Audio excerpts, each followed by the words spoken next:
Avant de lancer ma migration, il va falloir que je fasse quelques petites modifications dans ma table. Tout simplement parce que si je la lance, là, je vais avoir un problème dans le sens où les produits qui sont déjà présents dans la base de données, donc vous allez sélectionner votre base ici. Vous voyez, les produits, actuellement, ils existent. Et en fait, quand la migration va essayer d'ajouter la clé étrangère catégorie ID, eh bien, on a déclaré que catégorie ID devait être renseignée avec un integer. Et là, la question pour la migration, ça va être de savoir à quelle catégorie les produits existants doivent être associés. Et évidemment, ça va pas fonctionner. Donc pour ça, on va d'abord faire quelque chose de simple, c'est que je vais vider ma table. Donc vous pouvez tout simplement sélectionner les lignes, comme il n'y en a pas beaucoup, et les supprimer. Voilà.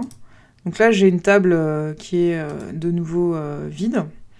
Et ce que je vais faire maintenant, c'est que je vais lancer la migration. Il va ajouter donc la clé étrangère, activer les contraintes, etc. Et ensuite, je reviendrai dans mon fichier ici, produit table seeder, pour remplir ma table. Et j'ajouterai pour chaque produit ici, un lien vers la catégorie que je veux lui associer.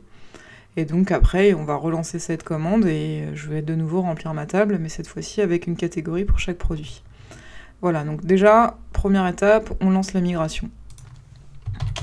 Donc PHP artisan, migrate. Donc là, tout s'est bien passé.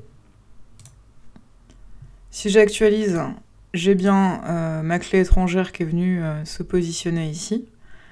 En bas, on voit le nom de la contrainte, produit catégorie ID foreign, etc. Et voilà, alors au passage, je vais vous montrer comment revenir en arrière. C'est-à-dire, avant de remplir de nouveau les produits, je vais supprimer, je vais revenir en arrière, c'est-à-dire revenir à l'étape précédente, c'est-à-dire quand j'avais pas la clé étrangère. Donc dans la doc, vous avez des explications là-dessus, sur tout en haut de la documentation, rolling back migration. Donc vous avez plusieurs possibilités, soit vous faites un migrate rollback et vous revenez à la version précédente, soit vous revenez à une étape précise. Donc pour ça, le numéro qui est ici, il correspond en fait dans la table migration au numéro qui est l'identifiant qui est là. Soit,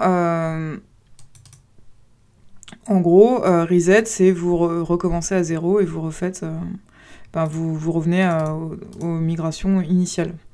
Alors, sinon, vous pouvez faire un migrate refresh qui, attention, quand vous lancez ça, et ça d'ailleurs, c'est un peu la même chose, ce qui va se passer, c'est que vous allez supprimer toutes les tables, donc toutes les données qui sont dans les tables, donc attention à ça. Alors c'est pour ça, ils vous disent tout de suite, vous pouvez lancer un migrate refresh trait d'union seed, qui, en fait, va re-remplir la table avec les classes qui sont dans votre projet.